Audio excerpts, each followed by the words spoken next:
people from their sins. This is the story of life. This is the story of creation till now.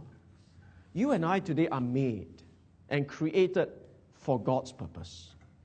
We are made to really know Him, enjoy Him, worship Him, glory in Him.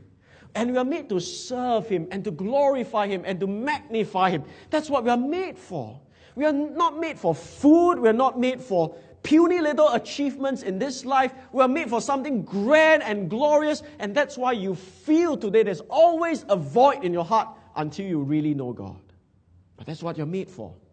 You're made for something grand and glorious. You're made for joy and ecstasy with God.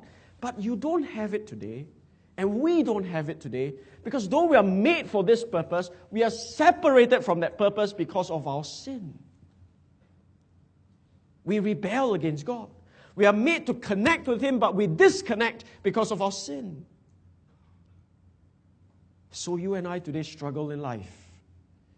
We wrestle with emptiness and misery because we are separated from the purpose that God has for us. We're separated from God Himself. And today you do not want God. You may want His blessings, and you will want good things in your life, but you do not want the giver of these good things. So in this state of separation, if we were to die, the Bible tells us then we would have eternal separation. That's why the Bible speaks about an eternal alienation from God in a place called hell, a place that burns with fire and brimstone. It's separation because of our sin. Now man then, because of this realization that not everything is right in our lives, we know that there is a God, but we know we are not good enough for God. So what man does, intuitively because of our sinfulness, we say then let's try to reach God. Let's try to get back to Him. And so man tries to do things to get himself there. He does good works. He goes for religion, some kind of practice to get himself close to God. He gives money. He tries to be a moral person. He doesn't rape. He doesn't kill. So that he keeps himself as good as he could be so that somehow he hopes he can reach there. Now this diagram is drawn this way, but I think it's absolutely wrong. Because I don't think good works, religion, money, or morality goes anywhere close or closer to God. It doesn't. Because in God's eyes, they don't even add up to a 0.00001 point. It is filthy rags. It doesn't get you anywhere closer. This is what we thought it would bring us, but it doesn't.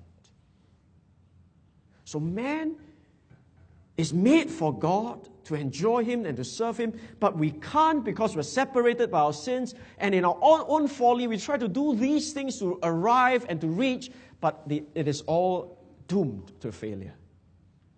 That's why we've got to know Christ. That's why you've got to know Jesus, because God sent His Son to be the payment for our sins. He's the only one who could reconcile us, who could cleanse us, forgive us, and bring us to God who we are made for.